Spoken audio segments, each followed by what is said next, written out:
میں بات کو ختم کی طرف لے جاتے ہوئے پھر ان بچوں کے بارے میں کچھ اور کہنا چاہتا ہوں۔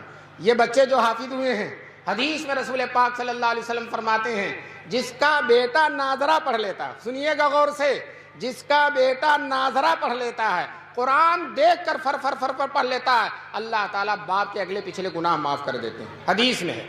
اور جس کا بیٹا حافظ ہو جاتا ہے، جس کا بیٹا حافظ ہو جاتا، میدان محشر میں اللہ تعالیٰ بیٹے کو بلائیں گے اور باپ کو بلائیں گے، دونوں اللہ کے سامنے تشریف فرما ہوں گے، کھڑے ہوں گے۔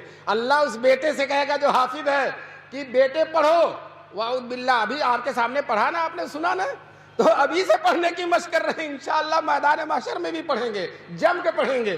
چنانچہ جو اللہ فرمائیں گے پڑھو، بیٹا ایک آیت پڑھے گا اور باپ کا ایک درجہ بڑھے گا، دوسری آیت پڑھے گا بڑھتا دوسرا، تیسری آیت پڑھے گا۔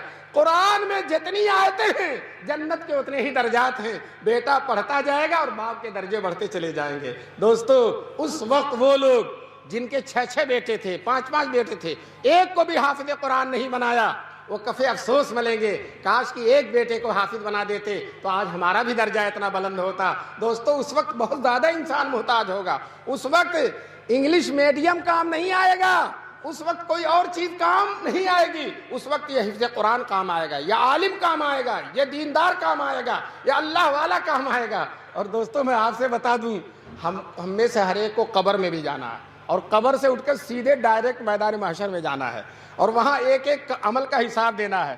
قبر میں جانا ایسی حقیقت ہے، موت ایسی حقیقت ہے کہ دنیا کا بڑے سے بڑا بدباطن انسان، بڑے سے بڑا برا انسان بھی موت کا انکار نہیں کر سکتا، اور اگر موت کا انکار کرتا تو کہہ دو گلا لاؤ، اپنا گلا لاؤ، ہم بتا دیتے ہیں کہ موت کیسے ہوتی ہے۔ تو موت سے کوئی انکار نہیں کر سکتا۔ چنانچہ اس حقیقت کو ایک فقیر نے سمجھا دیا۔ ایک فقیر تھا، وہ پگڑی باندھے ہوئے تھا، کوئی چور اس کی پگڑی لے کے بھاگ گیا، بھاگا ادھر، اور فقیر جا کر قبرستان کے گیٹ پر بیٹھ گیا، بھاگا بازار کی طرف، اور وہ قبرستان کا گیٹ بالکل کنارے تھا، وہاں جا کے بیٹھ گیا، بڑے خوشو خضو سے بیٹھا۔ کسی نے کہا تجھ سے بیوقوف کون ہے، تیری پگڑی ادھر گئی اور تو یہاں بیٹھا ہے؟ تو بڑی سادگی سے کہتا کہیں جائے یہی آئے گا، کہیں جائے یہی آئے گا۔ تو دوستو، میں بھی آپ سے کہتا ہوں، آپ وائٹ ہاؤس میں رہیے، تاج محل میں رہیے، لال قلعہ میں رہیے، شاندار بلڈنگوں میں رہیے، ایئر کنڈیشن آفسوں میں رہیے، ہوائی جہازوں سے گھومیے، لیکن ایک دن تو قبر میں جانا ہی پڑے گا کہ نہیں؟ اور سکندر جب گیا دنیا سے دونوں ہاتھ خالی تھے، سکندر جب گیا دنیا سے دونوں ہاتھ خالی تھے۔ چلے جاؤ گے خالی ہاتھ جبکہ حکم داور ہو، فقط ایک قبر کا گوشہ، نہ تکیہ ہو نہ بستر ہو۔ لیکن دوستو، اگر تم نے بیٹے کو حافظ بنایا ہے، بیٹے کو عالم بنایا ہے، تو یہ عالم اور حافظ بیٹا تمہاری قبر کو روزانہ منور کرتا رہے گا، روزانہ نور بھیجتا رہے گا۔ چنانچہ ابھی جو میں نے حدیث سنائی، بیٹا پڑھتا جائے گا اور باپ کے درجات بڑھتے چلے جائیں گے۔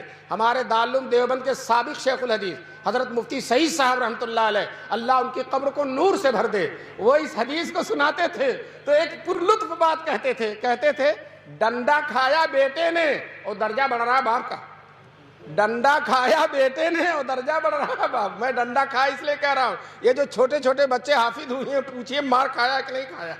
مار، حالانکہ آج کل بڑی پابندی ہے مارنے پر، لیکن حافظ صاحب کا ہاتھ تو چل ہی جاتا ہے، اور صبح صبح فجر سے پہلے جب سبق سنانے جاتے ہیں یاد نہیں رہتا تو تھپڑ ہی کا ناشتہ ملتا ہے۔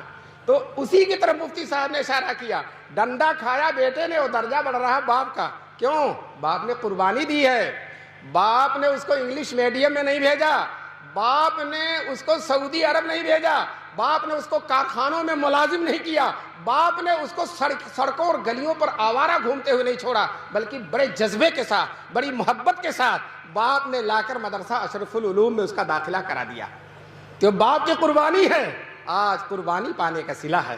اللہ تبارک تعالی ہم سب کو اس حقیقت کو سمجھنے کی توفیق نصیب فرمائے، اور یہ ہم سب طے کر لیں، مسلمانوں گھاٹے میں نہیں رہو گے، کسی طرح سے نقصان، نفع ہی نفع، دنیا کا بھی نفع ہوگا، قبر کا بھی نفع ہوگا اور آخرت کا بھی نفع ہوگا۔ اگر تم نے اپنے بیٹوں کو حافظ بنایا، بیٹوں کو حافظ بنایا، عالم بنایا، قاری بنایا، بہت زیادہ ہی نفع کا سودا ہے، اس سے بڑھ کر کوئی نفع نہیں ہے۔ جلال الدین سیوطی رحمۃ اللہ علیہ بہت بڑے مفسر گزرے ہیں، اپنی تفسیر در منصور میں واقعہ لکھتے ہیں کہ ایک لڑکا حافظ قرآن تھا، ماں کی قبر پر روزانہ جا کر قرآن کی تلاوت کرتا تھا۔ ایک دن اماں خواب میں آئیں اور خواب میں آ کے کہنے لگی، بیٹے جب تو میری قبر پر آیا کر تو آتے ہی قرآن نہ پڑھا کر، تھوڑی دیر رک جایا کر۔ حافظ عالم بڑے تیز ہوتے، قرآن سینے میں آ گیا ہے نا، ان سے زیادہ کوئی تیزی ہو نہیں سکتی، دماغ روشن، روح منور ہو جاتی ہے۔ چنانچہ اس بیٹے نے اماں سے سوال کیا، اماں ایسا کیوں؟ میں آپ کی قبر پر آؤں تو آتے ہی قرآن نہ پڑھوں، ایسا کیوں؟ تو ماں نے کہا، بیٹے جب تو میری قبر پر آتا ہے اور آتے ہی قرآن پڑھتا ہے تو تیرے منہ سے لے کر میری قبر تک اتنا نور ہوتا ہے، اتنا نور ہوتا ہے کہ اس نور کی فراوانی میں تیرا چہرہ نہیں دیکھ پاتا۔ دوستو یہ نور کون دے گا؟ یہ حافظ قرآن ہی تو دے گا۔ آپ کچھ اور بنا کر دیکھ لو، بہت بڑا سائنسداں بنا دو، انجینئر بنا دو، ڈاکٹر بنا دو، اپنی بیوی کو لے کر علی گڑھ میں رہے گا، تمہیں دیکھنے بھی نہیں آئے گا، دنیا ہی میں تم کو چھوڑ دے گا، تمہاری قبر پر تو کبھی نہیں جا سکتا، قبر پر کبھی نہیں جا سکتا۔ میرے ایک دوست تھے، وہ کہنے لگے کہ میری نماز جنازہ تم پڑھانا، اور مر جاؤں تو جب نہ رہو اور جنازہ نہ پڑھا سکو تو کم سے کم ایک دفعہ قبر پر آنا۔ وہ ان کی شہر میں بہت بڑی دکان تھی، کرانہ مرچنٹ کی، شاید سب سے زیادہ بھیڑ رہتی تھی، وہ بہت شاندار دکان چھوڑ کر مر گئے، ان کے بیٹے بیٹھے ہوئے تھے۔ ایک مہینے کے بعد گیا، ٹھیک ایک مہینے کے بعد میں نے کہا کہ آپ کے ابا کی قبر کہاں چلیے بتائیے؟ کہنے لگے دفن کر کے گیا تو پھر پتہ ہی نہیں، پھر گیا ہی نہیں، دفن کر کے آیا تو گیا ہی نہیں، اور اس کے بعد کئی لوگ مر گئے، پتہ نہیں ابا کی قبر کون ہے۔ بتائیے جس ابا نے یہ شاندار دکان دی ہے، بلڈنگ دیا ہے، کارخانہ دیا ہے، بینک کو بیلنس چھوڑ کر گیا ہے، اس ابا کو ایک مہینے میں بھول گیا، ایک مہینے میں۔ لیکن دوستو اگر تم حافظ بناؤ گے، عالم بناؤ گے تو یہ بڑا باوفا طبقہ ہے، یہ بہت ہی محبت کرنے والا طبقہ ہے، بہت زیادہ احسان کا حق ادا کرنے والا طبقہ ہے۔ میں نے علماء کو دیکھا ہر نماز کے بعد دعا کرتے ہیں، اللہ میرے ابا اور اماں کی قبر کو نور سے بھر دے۔ جب بقرعید آتی ہے، تنخواہ معمولی ہے 5,000 10,000، لیکن ماشاء اللہ ایک بکرا ابا کے نام پر اور ایک بکرا اماں کے نام پر الگ ذبح کرتے ہیں۔ اور جب حج کرنے جاتے ہیں، عرفات میں، منی میں، مزدلفہ میں غلاف کعبہ پکڑ پکڑ کر دعا کرتے ہیں، اے اللہ میرے ابا اور اماں کی مغفرت فرما، ان کے درجات بلند فرما، ان کی قبر کو نور سے کبھی نہیں بھولے گا، کبھی نہیں بھولے گا۔ دوستو تو تم وفادار کیوں نہیں بناتے ہو؟ دیندار بناؤ گے وفادار ہوگا، دیندار نہیں بناؤ گے تمہیں ہی بھول جائے گا، تمہاری بلڈنگ کو لے کر فائدہ اٹھائے گا، تمہارا کارخانہ چلائے گا، تمہارے بینک کو بیلنس کو ٹھاٹ کے ساتھ خرچ کرے گا، لیکن تمہیں یاد نہیں رکھے گا۔ اللہ تبارک تعالی ہم سب کو اپنی اولاد کو حافظ بنانے کی توفیق دے، عالم بنانے کی توفیق دے۔ میں ان بچوں کے لیے دعا کرتا ہوں کہ یہ بچے جس طرح سے حافظ ہوئے ہیں انشاءاللہ اسی طرح سے عالم بھی بنیں گے۔ یہ بچے طے کر لیں کہ انشاءاللہ عالم بنے۔ کہاں کا عالم بنو گے؟ بولو، کہاں سے فارغ ہوگے؟